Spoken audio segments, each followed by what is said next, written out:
wanna do the thing. I don't wanna have you, baby. I just wanna have a fling. I wanna go down, stay, kissing your feet and you make me crazy. É isso aí, né, Tubano? Vamos de mais um Por Que Política? Começando hoje. Prazer, meu nome é o William Barbosa. Tô aqui hoje com o Lohan Zanardo. E aí, meu bom, como que você tá? Como que foi a semana? Semana foi bem agitada, com sessão, com reunião democrática, Possíveis fusões, né? fusões de partidos. Vamos ver Isso- como que vai ficar isso daí, né? Isso porque representamos democraticamente a maioria da população de Indaiatuba, correto? É. Mas e aí, Indaiatuba? Tu tá cansado hoje? Eu não tô cansado não, cara, mas eu quero a opinião de quem nos assiste, até a sua, por exemplo. Para uma pessoa que está presidindo, sei lá, uma sessão, um cara importante, ou para, vamos supor, para um advogado, que seja. A pessoa sentada nessa postura, ô Indaiatubano, comenta aqui para nós. Passa um ar de profissionalismo, de seriedade, de que está sendo que esteja conduzindo algo com seriedade? Ou é desinteresse? Porque a imagem que me transmite é desinteresse. Cansaço? Comenta aqui embaixo. E antes de tudo, se você não se inscreveu ainda, se inscreva no nosso canal. Comenta, opina aqui embaixo se eu estou passando alguma segurança para vocês. Profissionalismo principalmente. E compartilhe com o seu próximo. E é isso, pessoal. Eu queria fazer breve momento de reflexão, mas vamos falar um pouquinho mais sério hoje. Vamos de porquê política. Vamos começar aí os tópicos mais importantes dessa semana. E já respondendo no último vídeo, o Mauro Santos. O Mauro Santos ele enviou uma pergunta pertinente à rotina dos políticos, principalmente dos vereadores. E foi a seguinte pergunta: qual é a comissão mais importante no poder legislativo de Indaiatuba? E já respondendo ele, Mauro, hoje nós temos em Indaiatuba 4 comissões permanentes, eu até anotei aqui, fiz um rascunho, que é a Comissão de Educação, Saúde e Assistência Social, que é presidida pelo Sérgio Teixeira. Finanças e Orçamentos, Obras e Serviço Público, que é presidida pelo Leandro Pinto. Redação e Justiça, que também é presidida pelo Leandro Pinto. E Segurança e Trânsito, que é presidido pelo Hélio Ribeiro. São 4, então, comissões permanentes. E já te respondendo, a mais importante, na minha opinião, é justamente a Comissão de Educação, Saúde e Assistência Social, que, embora são temas relevantíssimos para o município de Indaiatuba, na minha opinião, desconsiderado pela grande maioria dos vereadores. Você, Renan, quiser também... Cara, são 4 comissões muito importantes. 4 comissões. Também temos a Comissão de Segurança, né? Segurança, ela tá junto com Segurança e Trânsito. Isso, que se não me engano é presidida pelo Danilo Barnabé, acho que é. Não, na verdade, ele faz parte da mesa diretora. Ele faz parte da mesa diretora. Isso, presidido, ele é presidido justamente A pelo verdade é Hélio assim, Ribeiro. a gente tem que dar mais importância para a saúde na cidade, devido até à situação que é um pouco caótica, a gente já vem discutindo desde o começo, né, Há muito dos tempo. podcasts aí, que é caótica, que precisa de mais atenção. Então é questão de hospital público, que até no momento não saiu do papel, depois virou UBS, enfim. Então a gente precisa tratar desse assunto com mais importância. Então tem que ser uma comissão onde acho que nossos vereadores têm que estar mais ativos. E a questão da educação, cara, é o futuro das nossas crianças, né? E de muito interesse dos pais. Você vê nas escolas, né? Minha filha, seus filhos também estão em escola pública, né? Sim, sim. Os pais são muito ativos no assunto das escolas, né? Então eles estão sempre muito antenados com o que acontece dentro da escola, né? E na parte da educação na cidade, sinceramente, eu acho que é bom. É bom. Certo. Né? E são os assuntos sociais, eu acho que tem maior responsabilidade, né? É mexer com a saúde, porque com saúde você tem bem-estar e você tem produtividade. Correto. E na educação você forma os futuros indaiatubanos, os futuros brasileiros, né? E é isso que a gente precisa. Educação, Pensar- ela não só faz parte do futuro, mas como ela já é o presente, ela já está acontecendo. Então eu acho que sim, né? são as 2 comissões que têm que ser tratadas com mais importância. Mas, até devido a gosto pessoal, eu acho que não pode ficar atrás a Comissão de Segurança. Segurança e Trânsito. Não pode ficar para trás. Mais pela segurança mesmo em si, né? O trânsito tem problemas que eu acho que dá para resolver. precisa de boa vontade, mas a segurança ela é uma coisa que tem que andar junto. E acredito que a boa vontade não deve partir só do poder legislativo e do executivo, que são os agentes públicos, mas também o próprio cidadão. O Né? próprio cidadão. Até, inclusive, tem as reuniões do CONSEG, né, o Conselho de Segurança, Certo. que são feitas na Câmara, que quando eu vou lá eu vejo que não tem muita adesão do público, das pessoas. Eu acho que as pessoas deveriam ir mais na reunião de Conselho de Segurança. Até porque lá você vai estar sempre à frente de policiais militares que estão lá representando o 47º Batalhão do Interior, como normalmente está lá secretário de Segurança, comandante da Guarda, várias vezes o Massaioli estava lá, né, no ano passado. Pouco eu vi vereador na reunião do CONSEG. Mas esse Conselho de Segurança, ele acontece periodicamente? É todo ano? Periodicamente, se eu não me engano, é mensal. Teve reuniões também que eu não fui, mas se eu não me engano é mensal. E ela ocorre aonde? Dentro da Câmara Municipal. Dentro da Câmara Municipal. Depois eu vou puxar as datas certinho que tem, porque o que é interessante, lá você está frente a esses líderes da polícia, né? Então, lá eles estão sempre anotando as demandas das pessoas. Então, o que acontece? Chega lá o seu Zé e fala assim, pô, tá tendo um tráfico de droga ali na minha rua, tal. Pô, o bairro inteiro sabe, ninguém denuncia por medo. Por medo, na verdade. Né? E aí essa pessoa vai lá e denuncia isso e eles anotam e eles realmente partem para resolver. Então, isso reforça aquela comunicação entre população e a polícia, que normalmente a pessoa não ligaria no 531 ou no 190 por medo. As pessoas às vezes têm medo de denunciar no telefone, certo. pensa que vai vir retaliação, alguma coisa do tipo, não vai. Mas mesmo assim, estando frente a frente ali, as pessoas acabam denunciando. Isso é legal. E eu estimulo que as pessoas vão, então, às reuniões do Conselho de Segurança. Façam a sua parte como cidadãos. Foi perfeita a sua colocação a respeito do Conselho de Segurança. Uhum. E aqui eu quero já lançar um desafio. Vamos publicar nas suas redes sociais. É @lohanzanardo. Correto? Isso. Vamos fazer compartilhado. Vamos. Você publica a agenda dessa reunião de Conselho de Segurança. E você que está assistindo, comenta aqui embaixo. Qual que é a importância de uma reunião de Conselho de Segurança? Sim. E detalhe, será que não está tendo adesão por falha de comunicação do Poder Executivo, que hoje tem disponível um baita de um sistema de comunicação, tem a própria 7 TV, e será que realmente é falha de comunicação ou é falta de adesão mesmo? A 7 TV é puxadinho da prefeitura para falar bem deles mesmos. Mesmo assim, que seja. Mas essa falta de adesão, será que não está atrelada realmente a essa falta de comunicação? O horário que está sendo de... Não, o horário é bom, se não me engano é 7 horas da noite. Ah, perfeito. O horário perfeito. é bom. O horário é bom, os temas abordados são bons, não é uma reunião cansativa, não é uma reunião onde vai lá o comandante da guarda falar e fica falando. Não, ele faz a abertura, se apresenta e abre para as pessoas falarem. Realmente tem uma participação popular. Sim, ele chega Perfeito. e fala assim, quem quer falar? Todo mundo levanta a mão. Começa você aqui. Vai você. Não fica um com a mão levantada. A reunião não acaba enquanto todo mundo não fala. Perfeito. Realmente é bem... Ali sim é uma reunião muito democrática. Perfeito. Onde o povo fala. Então eu recomendo que o pessoal participe mais mesmo da segurança pública aqui na cidade, para a gente realmente fazer a cidade número 1 em segurança. Que existe muita propaganda sobre Indaiatuba ser a primeira cidade mais segura do Brasil, e não é. Porque não temos até relatos recentes de assaltos em farmácias que não iremos se aprofundar nesse assunto. A cidade mais segura, na minha opinião, jamais, com o monitoramento que tem, por morador de rua que seja, jamais nós poderíamos ver relatos de um morador de rua tacando fogo, ateando fogo num carro da Polícia Civil em frente a uma delegacia. Já demonstra aí que a cidade tão segura assim não é tão segura assim. Cara, o que acontece? O Estado não é Deus. O Estado ele não é onipresente, onisciente, onipotente e atemporal. Exatamente. O Estado não é. Então, não vai ter um monitoramento sobre cada carro que está na rua para inibir de alguém tacar fogo.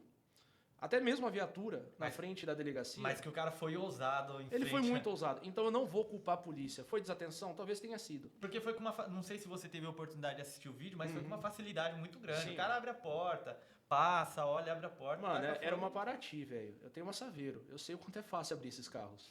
Eu tenho. Que na verdade eu acho que nem trancado tava. Talvez né? Porque, pelo menos era pra dar o ar de respeito mas e segurança. Né? Eu não vou ensinar esse macete.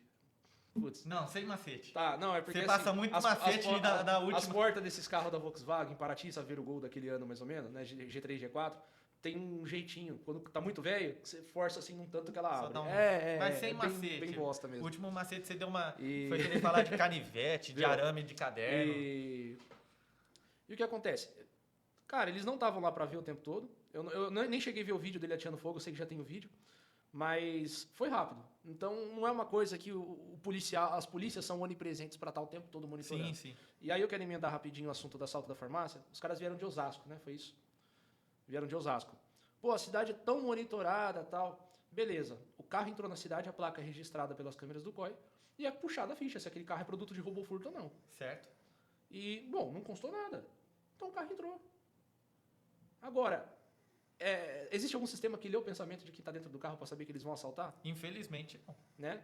Existe algum sistema que detecta que tem armas dentro de carro? Também não. Não tem. Né? Nunca vai existir um sistema desse. Certo. Então, cara, não tem como o Estado ser onipresente o tempo todo. Perfeito. O que aconteceu na farmácia é uma fatalidade. A polícia demorou para agir. Talvez porque ninguém apertou o botão de alarme de pânico dentro do alarme, porque eles têm sistemas de segurança, né? Sim, Com sim. certeza. Talvez não conseguiram apertar o botão a tempo. Enfim, por razões, né? De estarem lá com armas apontadas na cabeça. Só que depois do fato ocorrido, a polícia passou a agir, começou a agir. Então aí a gente cai naquela questão que a segurança pública é um dever do Estado e responsabilidade de todos. Perfeito. Então não é só a polícia fazer a segurança, nós também temos que fazer.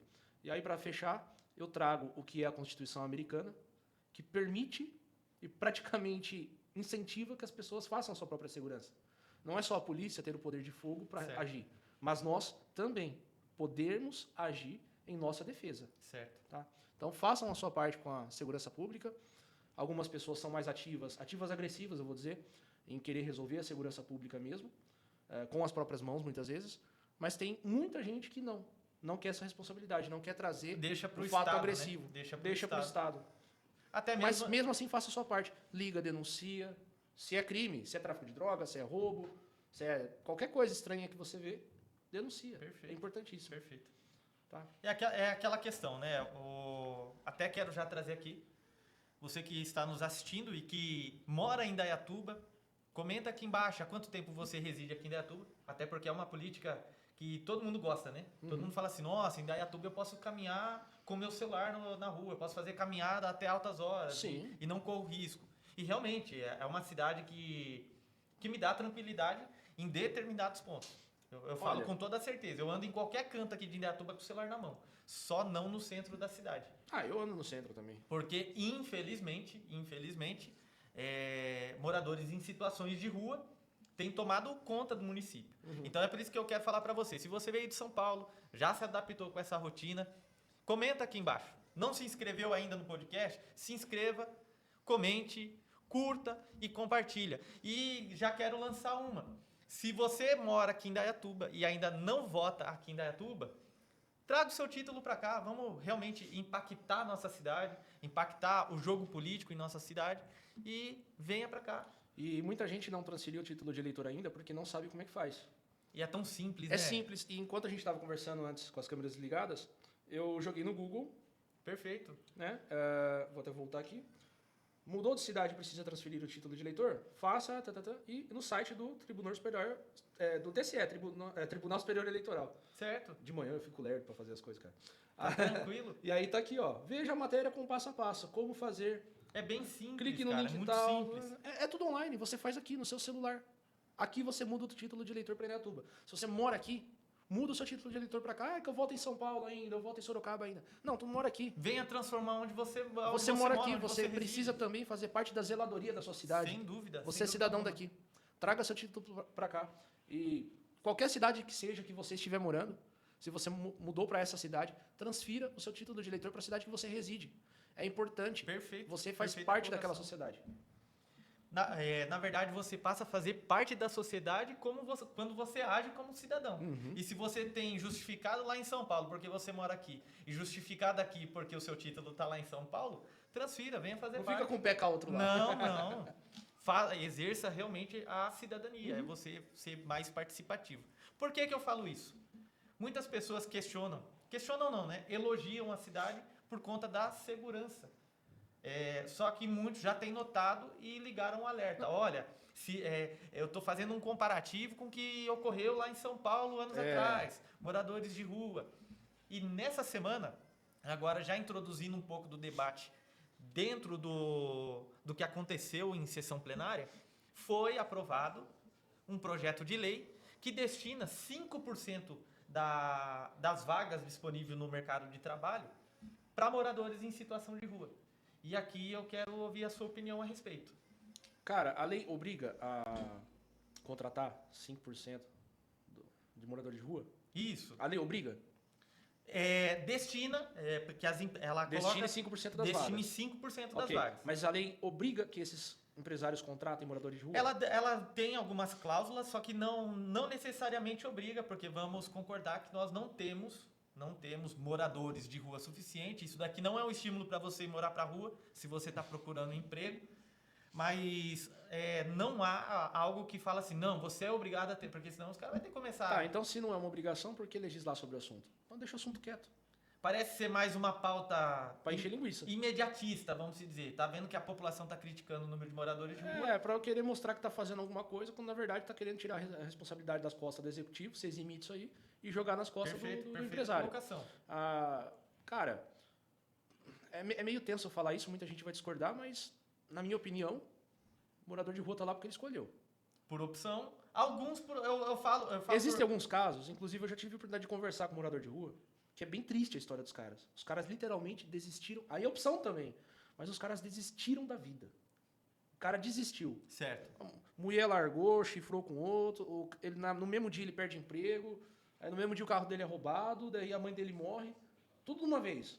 E o cara tá... Naquele dia ele teve um ponto de inflexão. Ele tacou tudo pro alto. Se abalou psicologicamente. E aí você pergunta, pô, quanto tempo faz isso? Faz 5 anos. Cara, faz 5 anos que você tá morando na rua. Você desistiu mesmo da vida? O cara fala, desisti. É triste. Só que aí sabe o que entra? Assistência social. Para ajudar esse cara. Eu tenho certeza que esse cara que eu conversei essa vez, ele quer mudar, ele não quer estar lá. Lógico que não. Só que ele não vê mais um caminho. O dia inteiro martela na cabeça dele.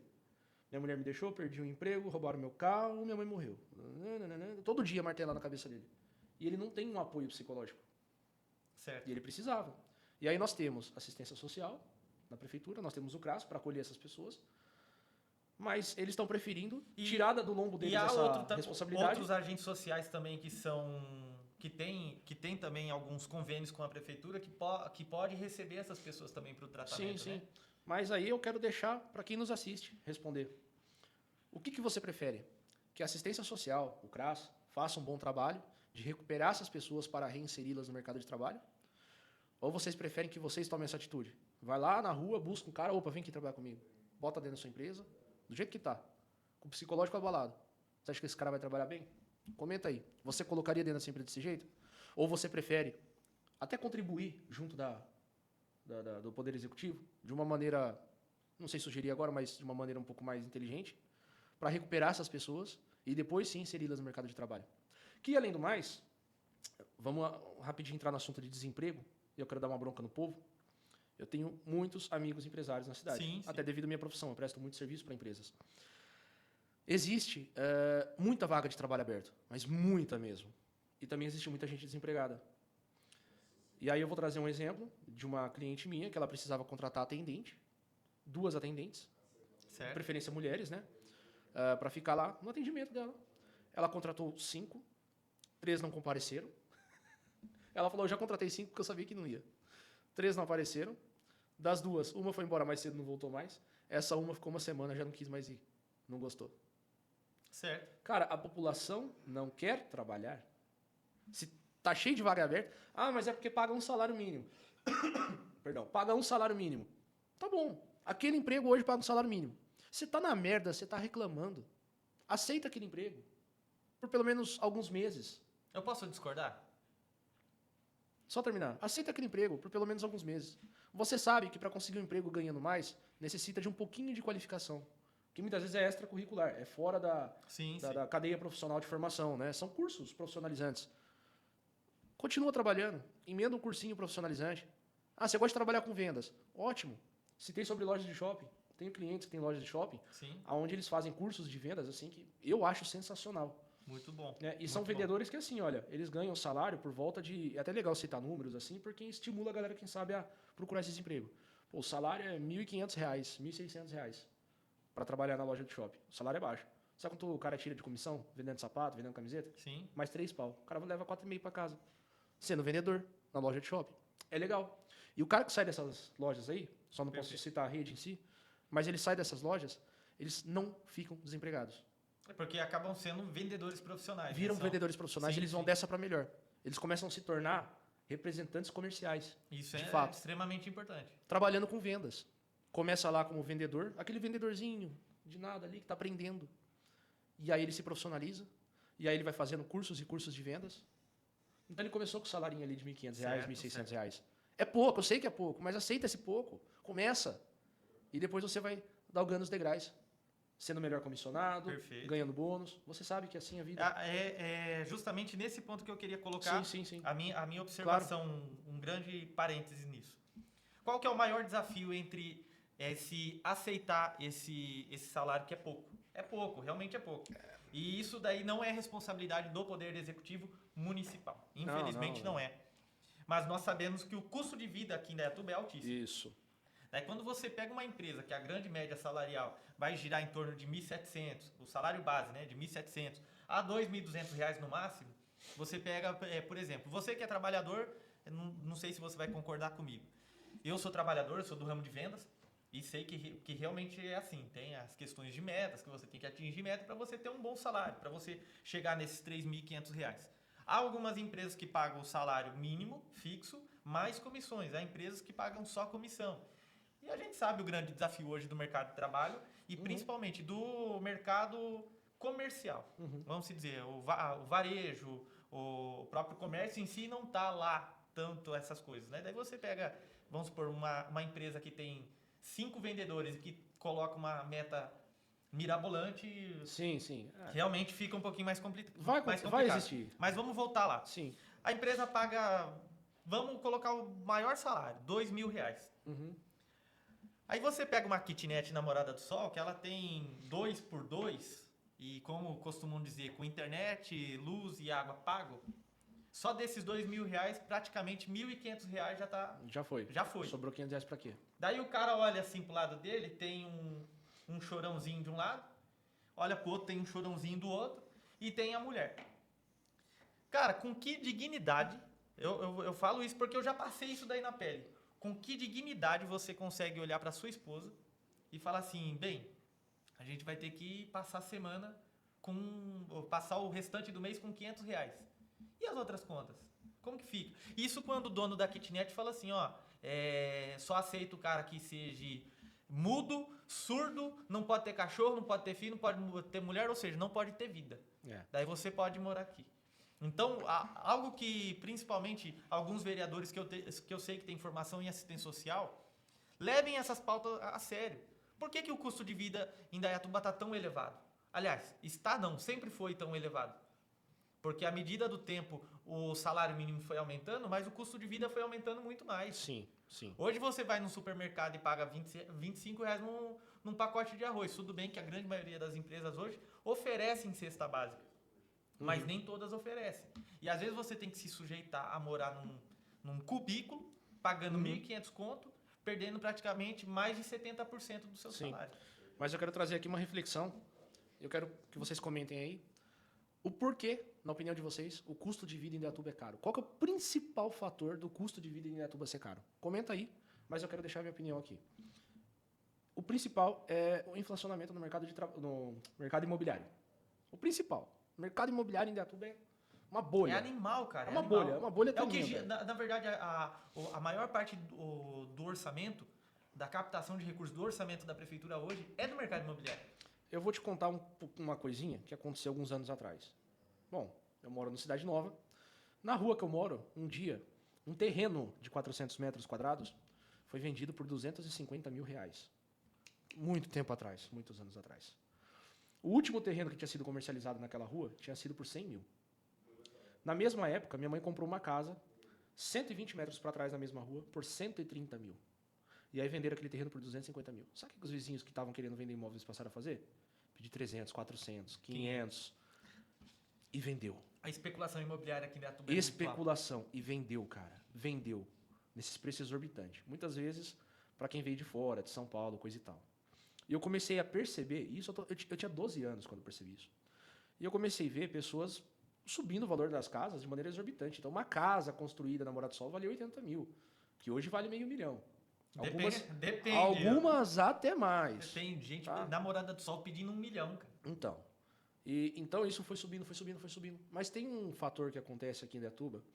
Inclusive, isso foi descoberto na época em que uma construtora que fica bem perto da minha casa ali, numa esquina da Itororó, 6 horas da manhã, o helicóptero da PM sobrevoando e apreendendo coisas, e aí foi para casa de políticos da cidade, aprenderam dinheiros lá também, enfim. Nesse dia foi exposto um esqueminha que é muito conhecido, que isso inflaciona o mercado imobiliário da cidade. Então, o que acontece? A prefeitura lança um loteamento. E esse loteamento é comprado por pessoas que têm informação privilegiada. Certo. Essas pessoas, um pequeno grupo, rapidinho, compra esses terrenos. Privilegiados. Compra por 30 pau, 50 pau. Passa-se alguns meses, eles juntos, um cartel formado, vendem esses terrenos minúsculos, 125 metros quadrados, por 100, 110, 120 mil reais. Hoje em Indaiatuba você não acha por menos de 210. Não, acha. Lá, quase lá em Cardeal, mas acha. Sim. Entendeu? Então, e olha... As pessoas com informação privilegiada compram primeiro esses terrenos e depois revendem, tá? Para a população que quer comprar esses terrenos. Isso já inflaciona o mercado em si, porque esses terrenos não precisavam custar tanto, né? Segundo fator, o marketing, de que a cidade número 1, uma cidade maravilhosa. Realmente, a cidade é muito bonita, o parque ecológico é muito bonito, mas você sai do parque ecológico já não é tudo aquilo que você vê, né? Então, é tipo um Central Park e logo lá tem um Brooklyn. E olhe lá. Né? É bem assim. Então, a propaganda somada a essa inflação no mercado imobiliário levou o custo de vida de Indaiatuba a ser tão alto que quando você vai no supermercado aqui em Indaiatuba, pega um Tenda, por exemplo, e vai num Tenda lá em Itu, os produtos lá são na média de 20% a 30% mais baratos. Entendeu? E tanto que falando em supermercados, esses atacarejos, há levantamento que aqui em Indaiatuba comporta mais 2 atacarejos para continuar atendendo toda a população e todos eles faturando muito bem, cara. E todos esses atacarejos estão precisando contratar. Estão a precisando grande maioria. de funcionários, pessoas para trabalhar. E aí eu quero de novo pedir, implorar, até para molecada nova, 16 anos, que já pode trabalhar com carteira assinada, com 16, procurando primeiro emprego, vá aos supermercados. Mas só fazendo, vamos movimentar essa economia da nossa só cidade, fazendo gente. um parêntese, na quinta-feira, dia 1º de maio, né? Na quinta-feira foi dia 1º de maio e teve um grande movimento aí do governo federal, não só do governo federal, na verdade dos partidos que compõem a base do governo federal fizeram um movimento, né?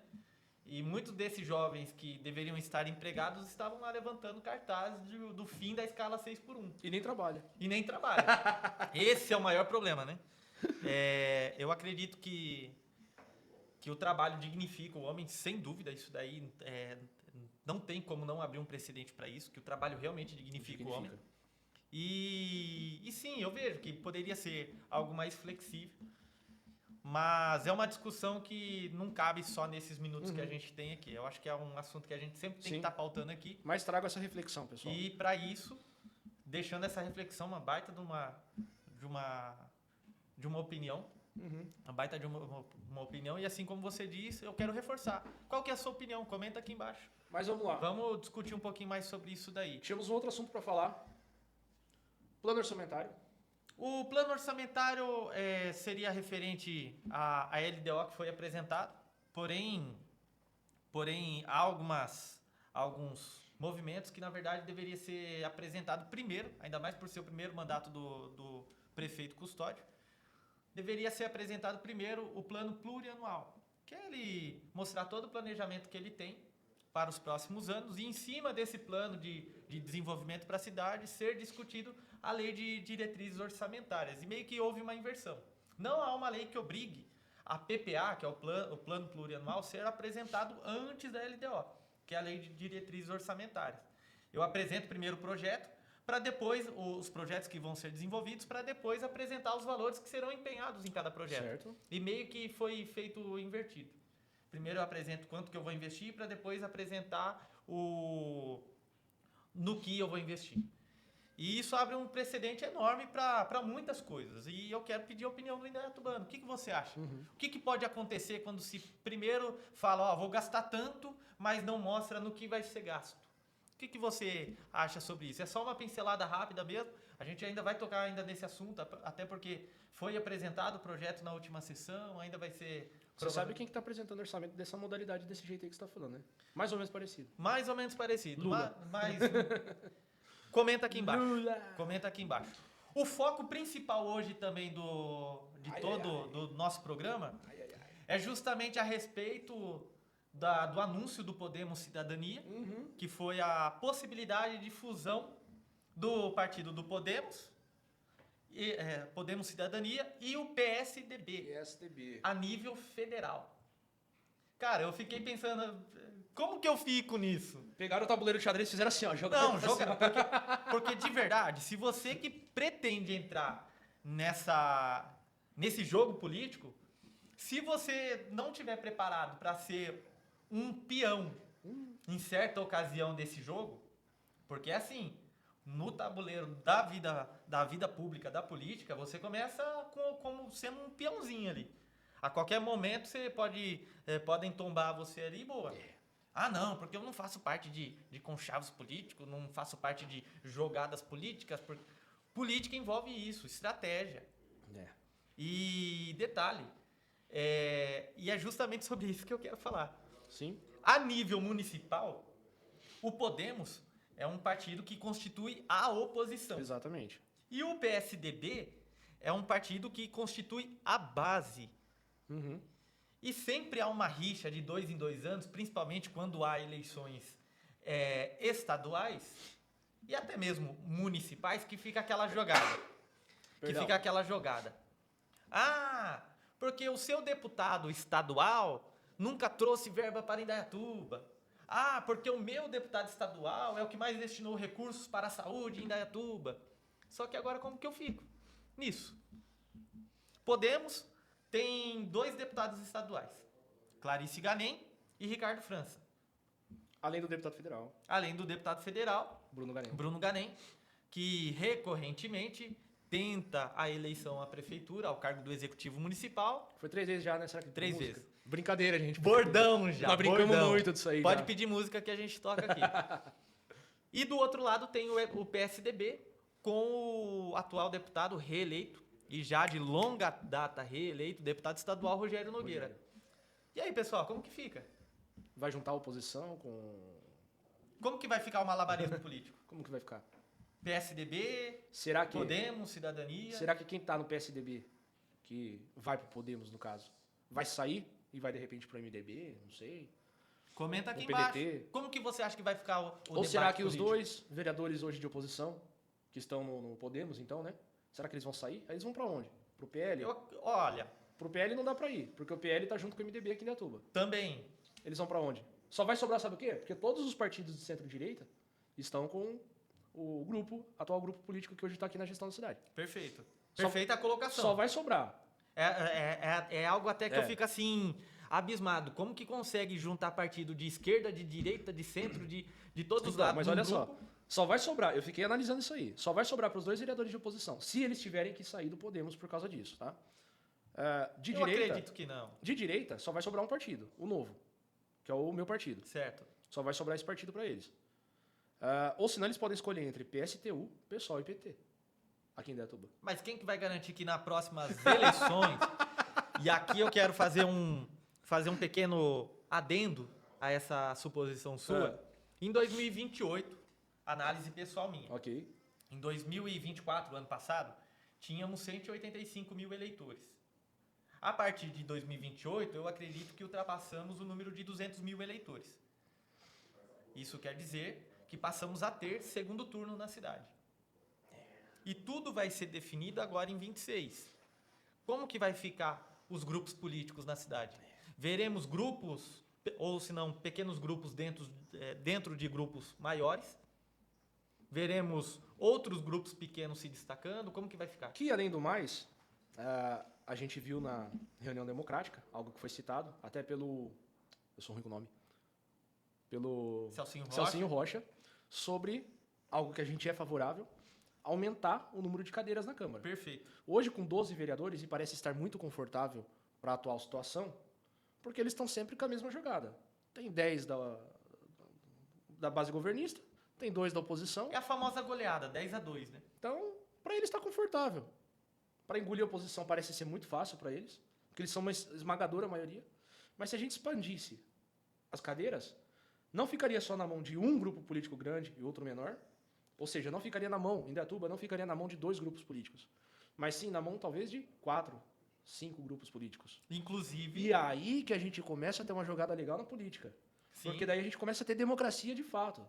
Não é mais uma negociação de 2, é uma negociação de 5, 6.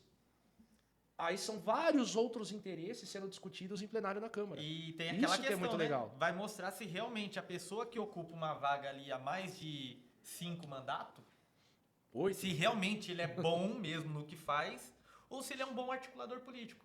Porque o que acontece? Indaiatuba já chegou a ter 17 vereadores, reduziram para 15 e hoje temos 12. Porque foi confortável? E falam de representatividade democrática. Não há uma representatividade. Não, bem difícil. Até porque nós vemos 10 vereadores da base sempre apoiando o executivo. Tirou do vereador mesmo aquela capacidade de fiscalização, de abertura de uma CPI, de uma investigação mais séria, como a gente sempre tem falado aqui, como que está o consórcio da Cismetro, como que está a autarquia SAI, como que está também o novo consórcio firmado com os demais municípios, Salto, Cabreúva e Itu, que é a represa do Ribeirão Piraí, ali o CONIRP. E você vê aí que parece que está confortável para a situação, porque ninguém está indo. Tem mesmo a oposição. Não está indo investigar o que acontece dentro dos hospitais, dentro do SAI. Porque eu penso assim, fica até meio... Como se diz? A oposição aqui da Indaiatuba, ela fica tão de mão atada, porque a única bandeira e essa é uma coisa que eu tento fazer durante o Porquê Política, é justamente isso, despertar o cidadão o interesse de acompanhar as sessões plenárias. Você tem que ir acompanhar a sessão plenária. Sim, a gente sempre Infelizmente, a nossa sessão hoje inicia-se às 5h30 da tarde. Praticamente o horário do rush. Por que eu não fui na última sessão? Horário de rush. Você está saindo do seu trabalho, você está extremamente cansado, tem toda essa questão. Não deu tempo de eu chegar. Em outros municípios, sessão plenária começa às 19 horas. Excelente horário. Dá oportunidade para, de fato, ter uma participação democrática dentro de uma sessão plenária e realmente abre um parênteses enorme para a verdadeira representatividade. E por que os senhores vereadores preferem apenas 12? Então. Parece eu acredito que eu já comentei isso daqui em episódios anteriores, mas as sessões plenárias hoje de Indaiatuba, na minha opinião, eu me coloquei o propósito no coração de acompanhar todas elas durante essa legislatura. Ou seja, durante esses 4 anos eu vou marcar presença em todas. Em todas. Simplesmente é uma reunião de amigos. Que às vezes sai uma confusão sabe, aquele churrasco de família, que às vezes um tiozão tomou umas a mais e começa a querer fazer piadinha com todo mundo, e daí do nada sai uma briga, sai uma confusão. Se bem que às vezes parece que tem uns que chegam lá saindo do churrasco. Né? Não, os caras parecem que já chegam na sessão já querendo ir embora. Pô, falar o português correto, que porra que eu tô fazendo aqui? Tô representando a população e o cara tá lá. E aí eu quero só trazer alguns exemplos de que dá pra mudar isso. Mas não foge muito do assunto, não. Foi bem assim a última sessão. Não foge muito do assunto, não. Qual que é a sua opinião? Foi. Mas eu quero trazer uma reflexão de que é possível, sim, mudar isso. Se a gente pegar exemplos, como, por exemplo, o vereador Vini, de Campinas. Certo. Ele é um moleque novo e tá lá fazendo uma bela de uma bagunça, no bom sentido, na política de Campinas. Quero trazer exemplo do vereador de São Paulo, o Pavanato, Lucas Pavanato, a Amanda Vitorazzo, que é do MBL, né, junto com o Kim Kataguiri e tal. Posso colocar mais um aí? Então, pode. Vereador Duzinho, de Itupeva. O Duzinho de Itupeva. Arrebentando. São jovens na política que estão fazendo uma bagunça, no bom sentido, fazendo se movimentar, fazendo a base política do prefeito das suas cidades ali. Os caras tremer, pera aí, o que tá acontecendo? Ele tá mostrando verdade demais aqui. Isso é bom. É isso que a gente precisa na política de Indaiatuba. A gente precisa, então, população mais consciente do jeito que está ficando. Eu acho que o brasileiro está abrindo mais a cabeça mesmo para a política até municipal. E também aqui em Indaiatuba já está na hora da gente aumentar essa representatividade dentro do legislativo. Perfeita a colocação as do cadeiras. Celcinho Rocha, por exemplo. Perfeita a na colocação reunião do Celcinho democrática. Rocha. E ainda sobre a reunião democrática que foi promovida por um vereador, né, ex-vereador, que por muitos anos foi da base da atual gestão aí. Que mais que você acha que foi importante lá dentro dessa reunião? Uma observação sua, o que você achou da reunião? A minha observação é a mesma que você colocou. Na minha opinião, funcionou mais como uma cortina de fumaça para justamente alertar o nosso poder legislativo de que é necessário, sim, aumentar esse número de cadeiras para realmente termos representatividade dentro da Câmara. Nós vemos muitos vereadores que ficaram como suplente aí, que têm total capacidade, têm gabarito para estar ali representando realmente a população de fato, e que por esse capricho ficaram de fora. E poderia sim se renovar, ao invés de ficar esse 10-2, que Você é sempre... sabe que tem vereador suplente, que ele está suplente com mais votos de quem foi do eleito. que quem foi eleito. É por causa da matemática política por partido, isso aí, né? Que infelizmente assim funciona. é dessa forma. Pessoal, eu quero mais uma vez agradecer você que ficou até o final. Pedir mais uma vez, se inscreva no canal, nos procure também nas redes sociais, no perfil Porquê Política, no Instagram. O William Barbosa, também no Instagram. Tá lá, OJB. Por enquanto não mudei o arroba, mas por enquanto fica OJB_William. E @Lohan Zanardo. Agradeço demais todo esse tempo que vocês disponibilizaram para estar nos assistindo. Comenta aqui embaixo qual é a sua opinião. Assim como respondemos no início do programa o Mauro Santos a respeito das comissões, deixa aqui um comentário, uma pergunta que seja pertinente, sem bobagem de politicagem. Até falamos de segurança pública, esquecemos de mencionar o seguinte, sobre o terreno doado para a Polícia Militar e Corpo de Bombeiros. Parabéns aos senhores vereadores que deixaram a politicagem de lado e aprovaram, enfim, essa doação ao terreno.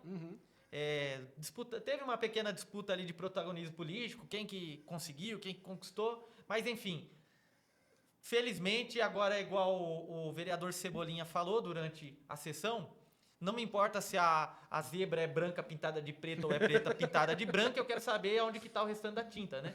Ou seja, mais importante do que a conquista é realmente tirar do papel. E pode ter certeza que não é só porque foi a oposição, ou situação, ou a fala do Cebolinha, o Porquê Política também vai cobrar para que saia do papel. Essa questão do terreno, a gente sabe, só para resumir, que quem conseguiu um terreno inicialmente foi alguém da oposição, não foi da situação, né? E já ficou há anos isso aí parado, né? E agora o terreno foi cedido pela prefeitura. Perfeito. Numa outra situação aí. Mas acho que foi mais para mudar quem é o pai do... Quem é o pai do neném. Do neném, né? Mas é isso. Mas é isso. Lohan, mais uma vez eu quero agradecer demais a sua participação. Opa. A minha participação também. Tamo junto para uma próxima aí. Você, indaiatubano, você que é de Itupeva, você que é da região, você que nos assiste e nem é do estado de São Paulo, curta, compartilha, se inscreva e vamos fazer do Porquê Política o melhor programa de política de Indaiatuba. Galera, pode